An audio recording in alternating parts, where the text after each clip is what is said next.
ปุถาทิสัตตาเรหิตังพระภวันตังตานิจักสาธุโมหันเตภะคะวาสาวกสังโฆสุจิระปารินิพุตโตภูเตหิตารัมมโนอิเต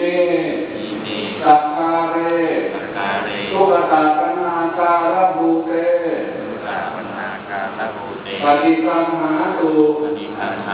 อัมหากังทีพระตังอิตายะสุขายะวันนี้มาประจวบมาวันนาคบุญเพ็ญเดือนสามพระจันทร์ประกอบด้วยเลิกมาครับโตกับวันที่พระตถาคตอรหันตสัมมาสัมพุทธเจ้าได้ทรงแสดงโอวาทปาติโมกข์ขึ้นในที่ประชุมสงฆ์สาวกพร้อมด้วยองค์สี่ประการดังนั้นพระภิกษุ 1,250 องค์ล้วนแต่เป็นภิกขุถีนาสงฆ์อุปสมบทด้วยเอหิภิกขุปสัมปทาไม่มีผู้ใดเรียก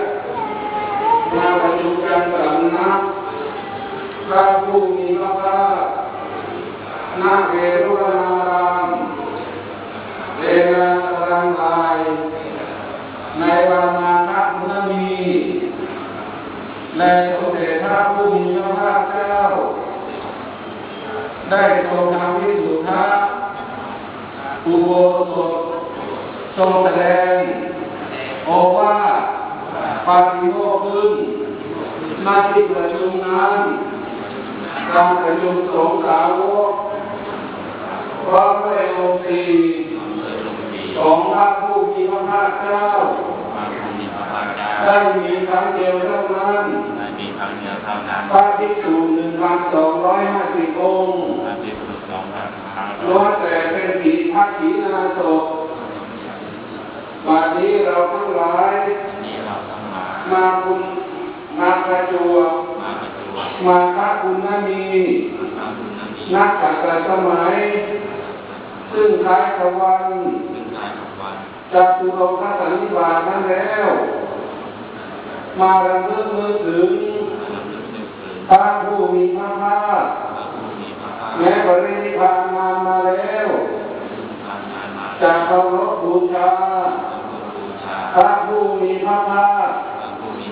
และพระภิกษุ 1,250 องค์ด้วยสักการะทั้งหลายมีเทียนธูปและดอกไม้